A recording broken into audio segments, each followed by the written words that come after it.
जिसमें दो भाई रंजन और सज्जन थे। दोनों भाई अपने अपने खेतों में काम करते थे। सज्जन व उसकी पत्नी कविता बहुत सीधे थे। वे अपने बड़े भाई रंजन व भाभी संध्या का बहुत सम्मान करते थे। लेकिन संध्या बहुत तेज थी। धीरे धीरे उसने हेरा फेरी करके मकान पर कब्जा कर लिया और अपने देवर देवरानी को घर छोड़ने को मजबूर कर दिया। दोनों खेत के पास बने छोटे से पुराने मकान में रहने चले गए।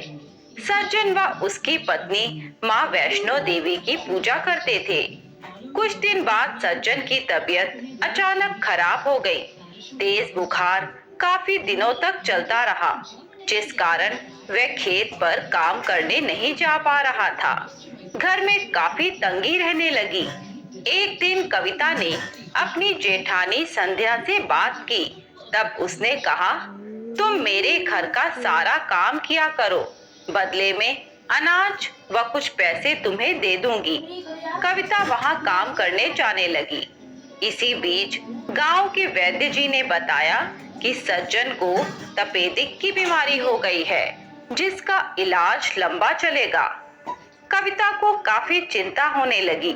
उसने ये बात अपनी जेठानी को बताई और कुछ पैसे मांगे, पर उसने कोई मदद नहीं की।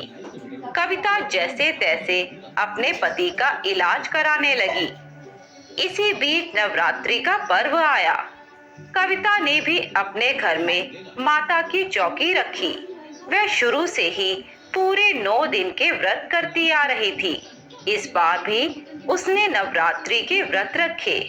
सारा दिन वह जेठानी के घर काम करती और शाम को एक लौंग का जोड़ा व पानी पीकर अपने व्रत को पूरा करती। इसी तरह 5 दिन बीत गए। उसे बहुत कमजोरी होती जा रही थी। एक दिन उसकी जेठानी ने माता का कीर्तन रखा। दोपहर को गांव के सभी औरतें उसके घर पर आई। कविता ने खुशी खुशी सारा इंतजाम किया। कीर्तन शुरू हो गया। कविता का आज छठे नवरात्रे का व्रत था। वह काफी कमजोर थी। इसी कारण वह कीर्तन के बीच में ही बेहोश हो गई। सब बहुत घबरा गए। कुछ समय बाद वह होश में आ गई। तभी उसकी जेठानी ने कहा, कविता, तुम बीमार हो। तुम्हें भी अपने पति की बीमारी लग गई है और अब यह तुम सब में फैला दोगी। इसीलिए कल से मेरे घर नहीं आना। कविता ने कहा, मुझे व्रत के कारण बेहोशी आ गई, पर किसी ने उसकी बात नहीं मानी और उसे घर से निकाल दिया। अब पूरे गांव ने सज्जन और कविता का बहिष्कार कर दिया। कविता अपने घर बैठी रो रही थी। 3 दिन बाद नवमी के दिन कविता ने माता का पूजन किया। उसके बाद वह कन्या पूजन के लिए गांव में चली गई, पर किसी ने भी अपनी कन्या को उसके यहाँ नहीं भेजा। आधा दिन बीत गया। कविता माता की चौकी के सामने बैठकर बहुत रोने लगी।